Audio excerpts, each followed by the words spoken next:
Boa noite a todos e a todas, queridos amigos, queridas amigas. Sejam muito bem-vindos à nossa fraternidade espírita Amor e Luz, esse lugar que nos recebe, nos acolhe para esse momento de reflexão e que nos próximos instantes, sobre a inspiração de Jesus, nossa bússola maior, os bons espíritos, possamos abrir os nossos corações, as nossas mentes, para o que vai ser proposto de reflexão na noite de hoje. E a ideia é que a gente possa falar sobre algo que é praticamente inerente da vida na Terra, que é a vida em família. E para começar, eu queria até recitar uma música de dois grandes amigos que diz assim: nos primeiros passos, atenção, carinho e afeto, para cair e ter a sua mão a me levantar. Dia a dia sorriu com meu progresso e com lápis me ensinou o beabá. Já cresci e assim a liberdade é o que peço. Conheci amigos, encontrei dúvidas. Com a educação me atrapalhei, eu confesso. E você sempre a me esperar. Agora eu sei, em teus braços posso me apoiar. Sinto amor, a família é o meu lugar. Minha casa, minha base, minha vida, minha história. Quem eu sou sem o meu lar? Quem eu sou? Quem nós somos? E de que lar nós viemos, de que casa viemos, de que família nós viemos, né? Eu até ia propor aqui para a gente pensar de forma a brincar, né? Eu vou pedir para levantar e só vai ficar no salão quem não tiver nenhum problema familiar. Alguém que na família não tem nenhum problema, nenhuma dificuldade, nenhum desafio. Então vai ficar todo mundo, né? Hoje à noite aqui para a gente pensar um pouco sobre isso, porque provavelmente todos nós temos os nossos desafios, seja no núcleo familiar, seja na família extensa, seja de que ordem for, desde as situações sociais, econômicas, até as relacionais, os conflitos que surgem das diferenças de opiniões e ideias dentro da casa, dentro do lar. Porque é natural, da vida em família. Porque quando a gente fala em família, a gente está falando da reunião de espíritos. Espíritos que têm formas de pensar distintas, formas de ver o mundo, de enxergar a vida. Mas, para a gente pensar numa família realista, né? A ideia não é a gente pensar aqui numa família idealizada, mas pensar na família realista. Sabemos que não existe uma família de comercial de margarina 100% da vida, não é? Ninguém vive num eterno comercial de margarina. A família ideal, a família perfeita, né? Ela ainda não faz parte do nosso planeta. É que nem quando, em função da minha função, né, da minha atuação profissional, atendendo as puérperas ali recém-paridas, né? E elas contando um pouco das suas angústias, do medo de não dar conta de cuidar daquele filho, principalmente quando se trata do primeiro bebê, e aquelas inseguranças, e ela fala: eu não vou dar conta, eu não estou conseguindo, e eu que achava que ia ser uma mãe perfeita. E aí eu falo para elas: olha, a mãe perfeita até existe, só que ela ainda não teve filhos. Porque a perfeição, ela ainda é um ideal, ela é uma idealização. Então não vai ter a mãe perfeita, não vai ter o pai perfeito, e ninguém aqui vai ser o avô ou a avó perfeita. Pelo contrário, né? Até dizem que o papel dos avós é dar um pouquinho mais de trabalho ali para os pais, dizem por aí, né? Mas não vai existir a perfeição dentro do núcleo familiar. Mas o que é essa evolução da família? De onde que vem essa família? Qual é a construção? Quando que surgiu essa ideia de se reunir em grupos? Então, desde lá da vida bárbara e selvagem, dos primeiros habitantes do planeta, onde eles muitas vezes, os primeiros ali viviam sob árvores, para o quê? Se proteger, né? Manter ali a vida intacta. E aí eles começam a perceber com a descoberta do fogo e reunindo-se em grupos, ou clãs, ou tribos, era melhor para se proteger. E aí começa-se a ter essa noção social de que estar com o outro pode ser importante para a nossa vida, para a nossa sobrevivência, inclusive, né? Se tratando daquele período de selvageria do ambiente. E aí a gente chega no processo de aprimoramento das famílias, das mudanças corriqueiras, e a gente chega na Roma Antiga. Na Roma Antiga que vai dar origem ao significado, à etimologia da palavra família, que vem de famulus, que nada mais é do que os servos ou escravos de uma casa. Porque ali na Roma Antiga existia um senhor que era quem determinava, quem chefiava aquele clã, aquele local, e tinha os seus servos, que incluía mulheres, filhos, escravos livres, escravos não libertos. E aí vem a noção de família como esse núcleo, ela vai se passando por outras adaptações, inclusive com a influência das revoluções industriais, né? Quando a gente fala que a família tem um chefe, né, que exerce aquele papel de gerente da casa, e existem ali os departamentos, uma responsável da esposa, uma responsabilidade da esposa, os filhos, né? Quantos não foram em outras épocas que tinham filhos? Por quê? Porque era uma mão de obra. E aí a noção, as noções de família vão se adaptando ao longo do tempo, até a gente chegar no dia de hoje, com a pluralidade, a diversidade dos arranjos familiares, saindo daquela idealização de que família é apenas um pai, uma mãe, e um filho, 2 filhos, ou outros filhos, para diversas configurações, como as famílias ampliadas, as famílias recompostas, né? Onde os meus juntam-se com os seus e viram os nossos. E aí a gente tem a família contemporânea, que é essa pluralidade junto com seus desafios.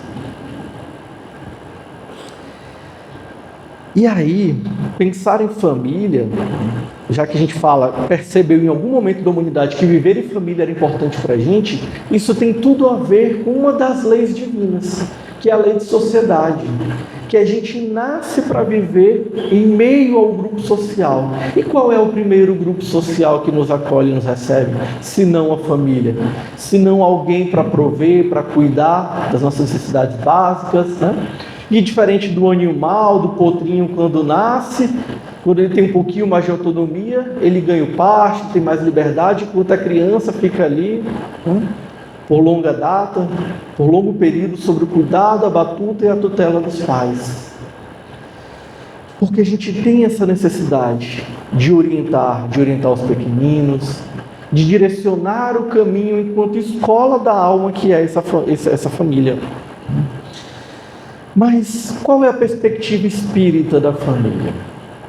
Quando a gente fala de família em termos espíritas, os espíritos na obra kardeciana, na codificação, vão dizer para a gente que existem as famílias pelos laços do espírito e as famílias pelos laços consanguíneos ou do corpo.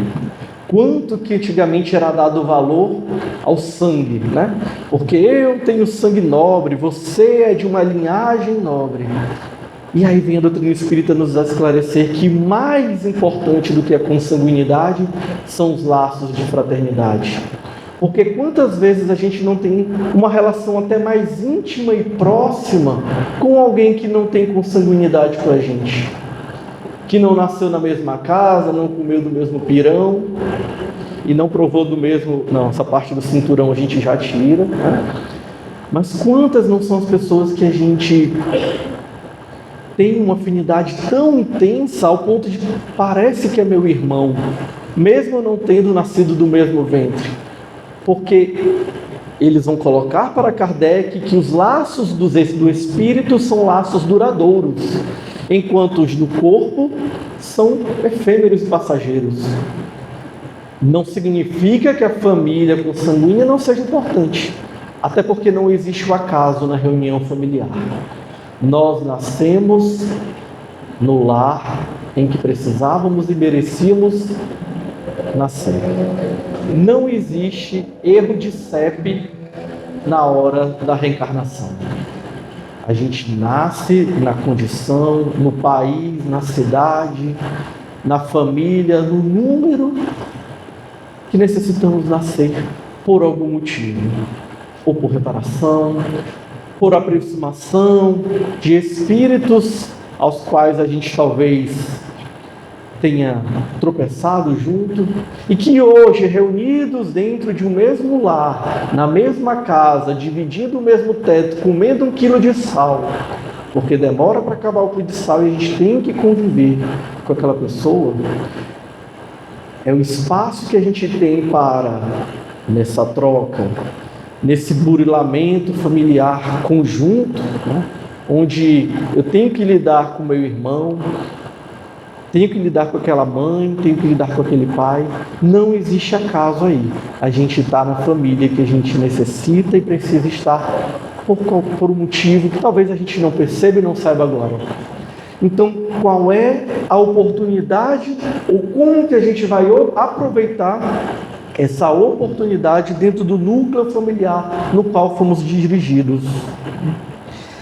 E aí Emmanuel, o Espírito Emmanuel, ele vai colocar para a gente, lá no livro Vida e Sexo, que depois da humanidade como um todo, a estrutura social mais importante do planeta é justamente o quê? A família. Ele coloca dessa seguinte forma: de todas as associações existentes na Terra, excetuando naturalmente a própria humanidade, nenhuma talvez mais importante em função educadora e regenerativa que a constituição familiar. Qual o papel da família? Educadora. E por que é regenerativa? Porque muitas vezes a família é quem é esse local onde a gente tem o suporte, o acolhimento, o refrigério da alma. Às vezes não. Mas, em geral, a família deve ser também esse local de regeneração das nossas forças. Mas, principalmente, é como a música colocou lá no início, nos primeiros passos, no beabá, no dizer o que é certo e o que é errado, do menino tira o dedo da tomada, menino desce daí que vai cair, né? E diz que quando a mãe fala, acontece, mas é porque ela já sabe, ela tem experiência, e ela sabe que aquele pequeno que está sob o seu cuidado está numa situação de risco.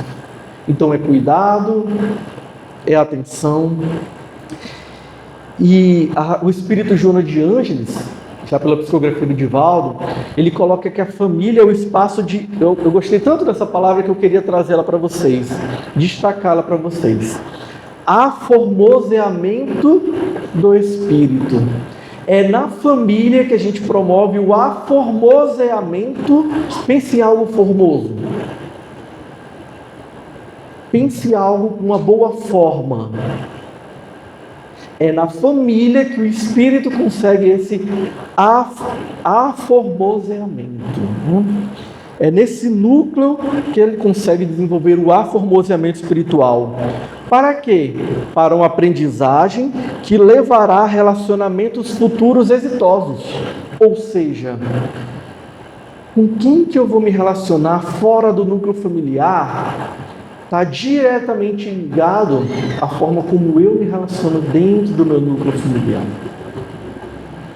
Porque se eu estou nesse processo de aformoseamento dentro da família, naturalmente eu vou ter relações mais propensas a ser relações saudáveis, adequadas, respeitosas, porque eu passei por esse processo de formação, ou melhor ainda, de aformoseamento dentro da minha casa.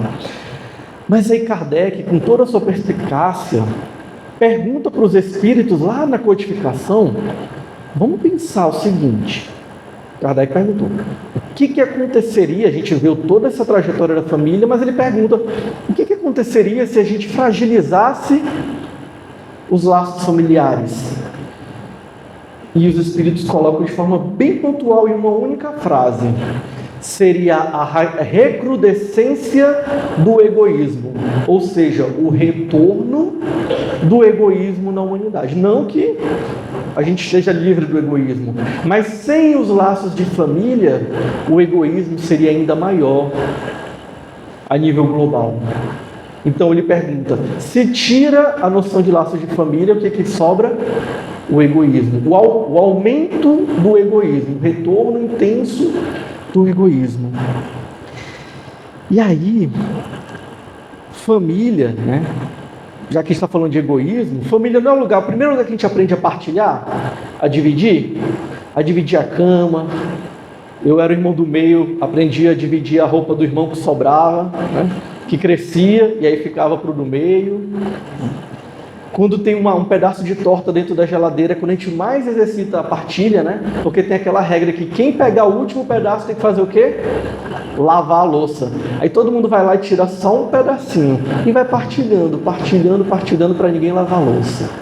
Mas é na família que a gente aprende a partilhar, a dividir a cama, a dividir a rede, a dividir a comida quando não tem, a dividir também a comida na abundância, mas é o lugar de exercício da partilha. E também a família é proteção. E quando eu pensei nisso, a proteção, só me veio a cena de há 2 anos atrás, 2021, quando aquele grupo fundamentalista retoma o poder sobre o Afeganistão e aquele tumulto de pessoas buscando o aeroporto do Afeganistão, tentando fugir daquele país que estava sendo tomado novamente por pensamentos fundamentalistas, que botavam em risco a integridade e o direito das pessoas, a gente vê um casal com seus 5 filhos, dentre eles um de 3 meses, e aí eles conseguem, naquele meio da multidão, com medo de que acontecesse algo com aquele bebê de apenas 3 meses, eles enxergam sobre o muro um soldado americano, e o soldado pergunta para eles, vocês querem ajuda? E num ato de impulso, que é o que ele relata, o pai relata na entrevista, e no anseio de salvar aquele bebê de 3 meses, ele entrega o seu bebê para o soldado. Na tentativa de talvez reencontrá-lo depois, de buscar, de tentar acessar o aeroporto. Mas ele exerceu o papel de proteção. Ainda que ele tivesse que abrir a mão de ver o seu filho crescer, ele priorizou o cuidado, a integridade e a vida daquela criancinha, daquele bebê de 3 meses. Porque família é cuidado, família é acolhimento. Dentro desse educandário da alma, precisamos formar uma escola que seja acolhedora, onde os nossos filhos têm espaço para dizer e para expressar. Ah, mas ele vira um adolescente. Claro, é o momento que ele está tomando a própria identidade para si e dizer, olha, eu também penso diferente de você, eu também tenho minha opinião, mas ao invés de eu abrir a porta, eu falo, você está mudado, você está tão irritante, está um aborrecente. Ao invés de eu abrir o meu ouvido e acolher aquele jovem que talvez não esteja sabendo lidar nem com as próprias mudanças. Que a gente abra a porta para que ele possa conhecer o mundo, mas que na hora que ele conhecer e de repente tropeçar, que ele volte assim como o filho pródigo fez na parábola ensinada por Jesus. Que ele sai para o mundo, conhece, cai, se arrepende e quando volta, o rei o acolhe, seu pai o acolhe. Seu irmão fica enciumado, mas ele fala, ele também é meu filho, assim como você. Quantas vezes nós fomos, talvez, esse filho pródigo? E dentro dessa formação, porque é no lar que a gente forma os profissionais que vão para o mundo, as novas mães, os novos pais, é no lar que a gente forma todos os primeiros papéis sociais. O que a gente está formando, o que a gente está deixando? Quais são as lembranças que a gente tem deixado para os nossos filhos e tem construído junto com eles? Porque senão, a gente tende a cair na repetição de ciclos. Ah, eu apanhei, mas estou vivo. Mas era bom? Era a melhor forma? Quantas mágoas a gente não foi acumulando por conta dessa forma de educação? violenta. E é esse mesmo modelo que eu vou querer reproduzir. Não estamos falando de ideal, ou de pessoas ideais e perfeitas, que às vezes a gente vai recorrer, porque a gente vai muitas vezes perder a paciência, mas que a gente não repita ciclos, para que a gente não fique em ciclos de um ferir o outro. No meu exercício profissional, quantas não são as vezes que eu escuto: porque eu esperava que minha mãe fizesse diferente, que meu pai tivesse diferente. Ok, dá para a gente voltar no passado? Não dá. Mas a gente pode ressignificar, ou numa perspectiva mais existencialista, é aquela pergunta: o que eu vou fazer do que fizeram de mim? Ou então, de forma instintiva e inconsciente, eu vou apenas reproduzir ciclos. Mas alguém pode romper com esse ciclo. Se não é você, talvez a próxima geração, um filho, um neto. Mas a gente pode, desde já, se perguntar: o que eu posso romper de padrões que hoje eu avalio que não foram saudáveis para mim, que veio como bagagem? Porque quando a gente casa é o seguinte: vem um com uma bagagem e vem outro com outra bagagem, e aí se junta aquela bagagem bem às vezes desorganizada. E qual é o rearranjo que a gente vai construir dessa família que se constitui? E daquilo que a gente traz de bagagem, o que a gente vai levar para os nossos filhos e oferecer para eles? Os traumas, os ressentimentos, ou o carinho, o afeto, o acolhimento? Então, fica para a gente pensar quais são as marcas que a gente quer deixar em nossos filhos. E quantos não são? Lá no Evangelho segundo o Espiritismo, o Espírito Lázaro vai falar sobre a afabilidade e a doçura. E quantas não são as pessoas que têm a fingida bonomia, social, uma pessoa tão querida por todos, mas dentro de casa ele coloca a seguinte expressão: são tiranos domésticos. São aqueles que abrem a boca e dizem assim: aqui mando e sou obedecido, sem lhes ocorrer que poderiam acrescentar: e sou detestado. Qual é o papel quando estou enquanto pai, enquanto mãe, enquanto chefe de uma família, ou líder de uma família? Qual é o tipo de liderança, de cumplicidade ou de relação que eu estou construindo com aqueles que estão em meu entorno, nessa constelação familiar? E já que a célula, ou a família é essa célula da sociedade, quando a gente tem uma célula adoecida no nosso corpo, ela também pode refletir no adoecimento geral. Da mesma forma é a família. A família, como célula da sociedade, reflete também no globo, reflete também nas relações sociais extramuros da casa. Então, como Raul Teixeira coloca aqui pra gente, Deus nos mostra, pensando nessa família como preparação para a gente amar a humanidade. Antes a gente precisa amar de forma pequena. 1, 2, 3, os mais próximos. Ele coloca: Deus nos mostra que para conseguir amar multidões inumeráveis de irmãos, temos que aprendê-los pelo exercício desse amor a pequenos grupos de 3, 4, 5, 10, dentro do lar, uma vez que, aí ele coloca como um ensinamento de Jesus: ninguém pode ser fiel em grandes obras se não consegue sê-las em obras pequenas, conforme ensinou Jesus lá em Mateus. Não adianta a gente amar e conquistar o mundo, e às vezes a gente precisa se reharmonizar, se reafinizar com quem está mais próximo. Porque não existe acaso e existe um propósito para estarmos reunidos em família. E muitas vezes a gente se pergunta: poxa, mas eu fui um pai que fez tudo, e ainda assim meu filho escolheu veredas e caminhos tortuosos.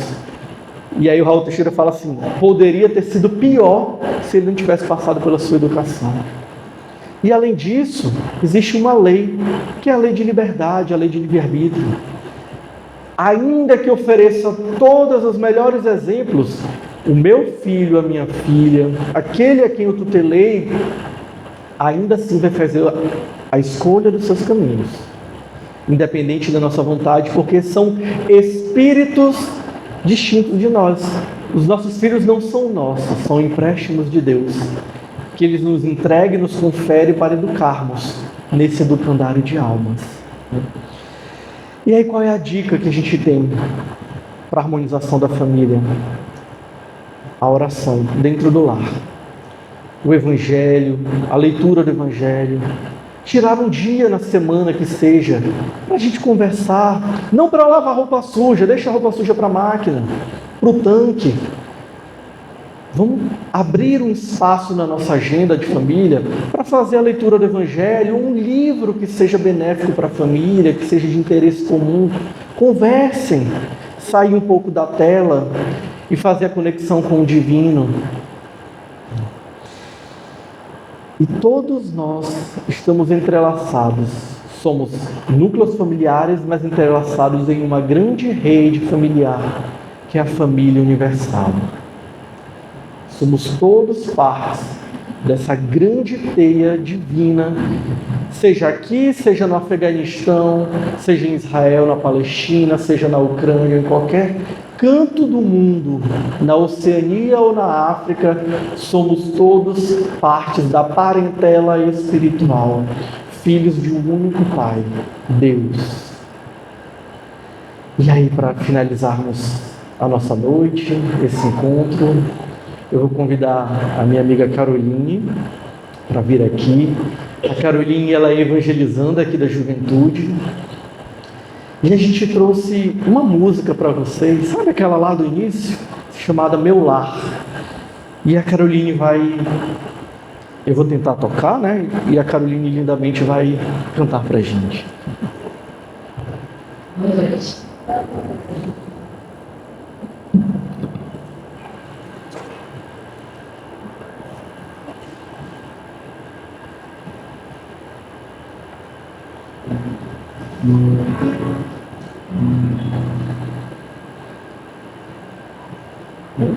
Solta o braço.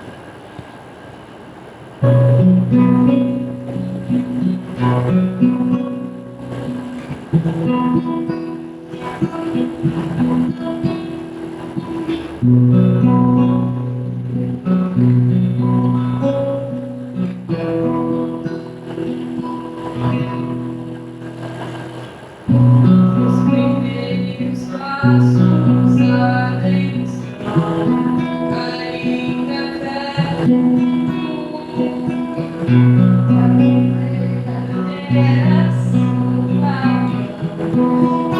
levantar dia a dia, sorriu meu progresso. Uma vez me ensinou beabá.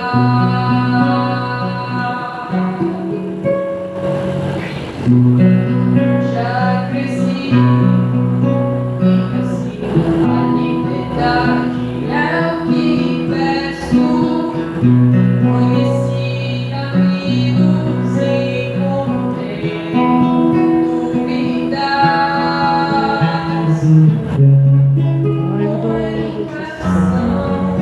Me atrapalhei, eu confesso.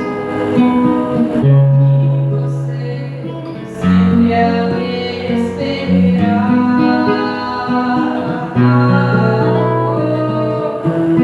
Agora eu sei que em teus braços posso me apoiar. Sim, a família é o meu lugar.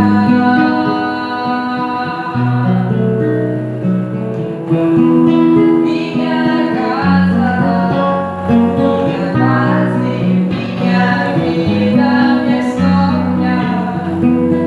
Quem eu sou sendo meu lar.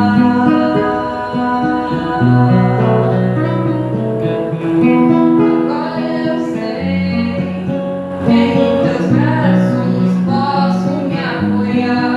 Sim, a família